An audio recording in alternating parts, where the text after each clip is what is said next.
In one of my videos, I said a grand jury can always say no to a request for an indictment.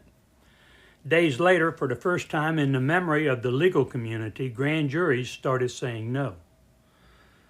Another video of mine urged states to read the 10th Amendment, and days later, for the first time in decades, it's mentioned in newly filed suits. More proof has come to light that people are listening to me. In the latest example, those people are members of Trump's gang.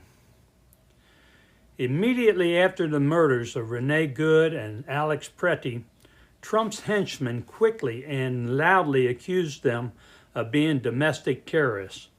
They purposely misstated what happened. They stumbled over each other to get Trump's lies out to the public. They wanted so much to please Trump.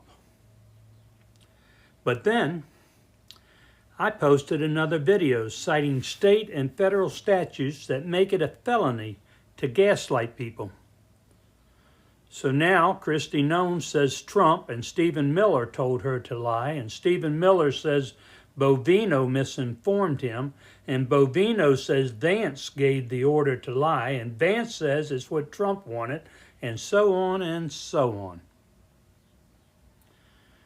The backpedaling and excuses don't relieve them from criminal liability.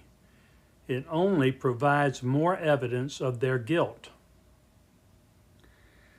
Even though Trump might not be subject to arrest while sitting as president, it is still important that he be charged with violating Minnesota law.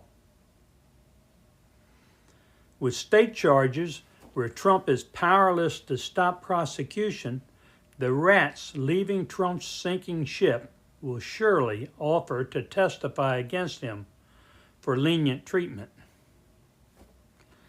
Minnesota Attorney General Ellison has stated there is no exemption for federal officers.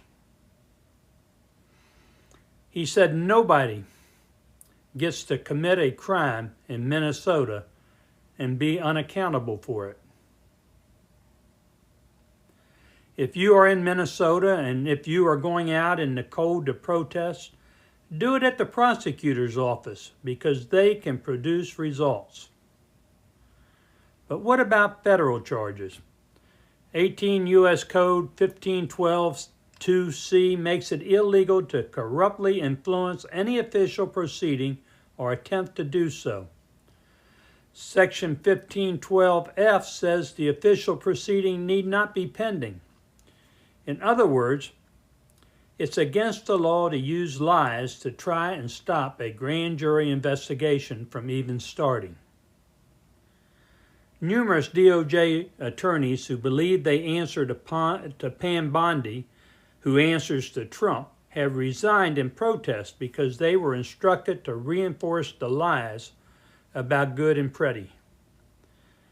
I'm sure they believed they were doing the honorable thing.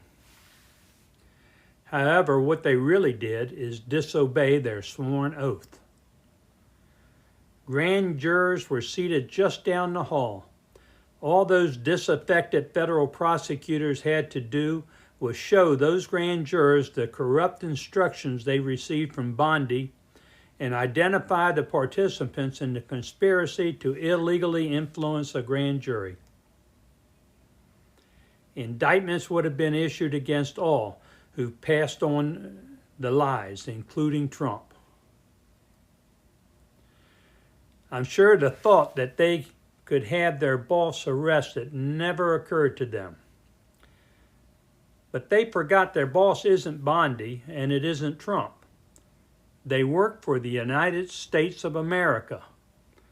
In September of 2024, a Kentucky sheriff shot and killed a judge in his courthouse office.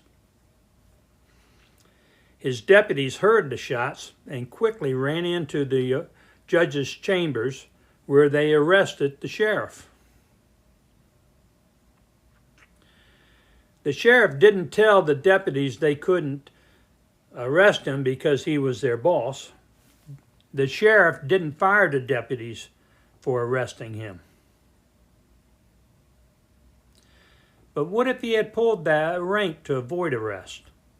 Would those deputies really have been fired for doing their sworn duty? Just like the DOJ lawyers who took the same oath as the deputies, the boss loses the ability to fire them the moment they commit a crime. What better, more honorable way of getting job security is there than prosecuting these corrupt officials? In the Minnesota cases of gaslighting, in an attempt to avoid having the killers of Good and Pretty brought to justice, everyone who participated in spreading the lies should be indicted by a federal grand jury. Those who seek to prevent it should also be indicted for joining in the conspiracy in violation of Section 1512K. Though it is DOJ policy not to prosecute a sitting president, there is no obstruction to obtaining an indictment which stops the statute of limitations and removes his authority to fire those who had him indicted.